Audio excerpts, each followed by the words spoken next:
car ce n'est pas par une volonté d'homme qu'une prophétie a jamais été apportée, mais c'est poussé par le Saint-Esprit que des hommes ont parlé de la part de Dieu.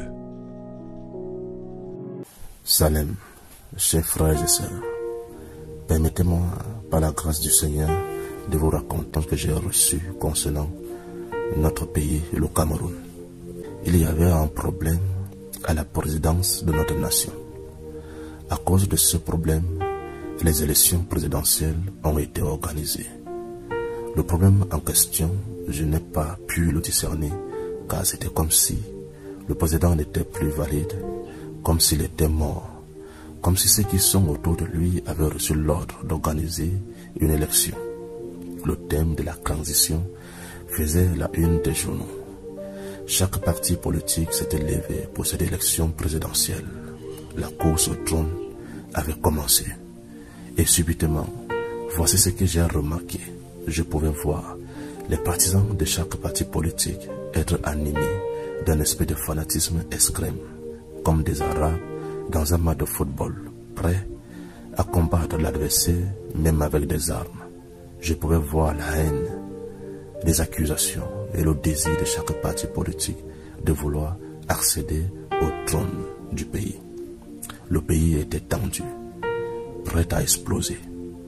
Après cela, cette élection si spéciale a eu lieu et parmi ces multiples partis politiques, il y a eu un qui s'est déclaré gagnant.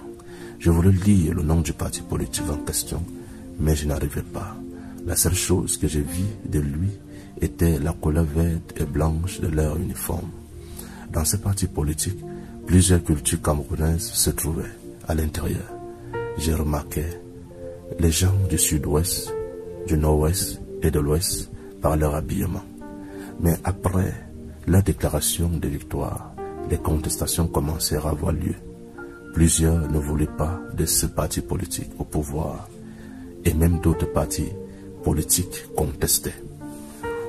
Au point où les militaires furent emmêlés. Ceux-ci eux-mêmes ne voulaient plus voir le Cameroun être dirigé par le même gouvernement du président Paul Biya. Et ils disaient que le joug de cet homme et son gouvernement quitte sur nous une bonne fois pour toutes. J'étais là, placé là, avec mon précieux frère bien-aimé, et nous étions habillés en soldats aussi. Alors ils nous ont demandé, vous êtes de quel régiment? J'ai répondu, nous sommes sous les ordres du capitaine Junior. Et ils m'ont dit, ok. Mais en tant que camarade, je vous donne cette information. S'il est possible pour vous, quitter la capitale pour un moment. Vous pouvez revenir quand les choses vont se calmer. Car l'armée a décidé de prendre les choses en main. Et puis, je pouvais les voir se diriger vers la Société Générale d'Électricité du Cameroun, ENEO. Arrivé là-bas, ils se saisirent de la société et coupèrent le courant. Cela causèrent un délestage. Tout le pays était dans les ténèbres, noir total. Bien-aimé. Juste comme un rappel, souvenez-vous de la prophétie de l'homme de Dieu, le frère Junior, annonçant une élection présidentielle au Cameroun avant le temps fixé. Prions afin que tout se passe bien pour le Cameroun.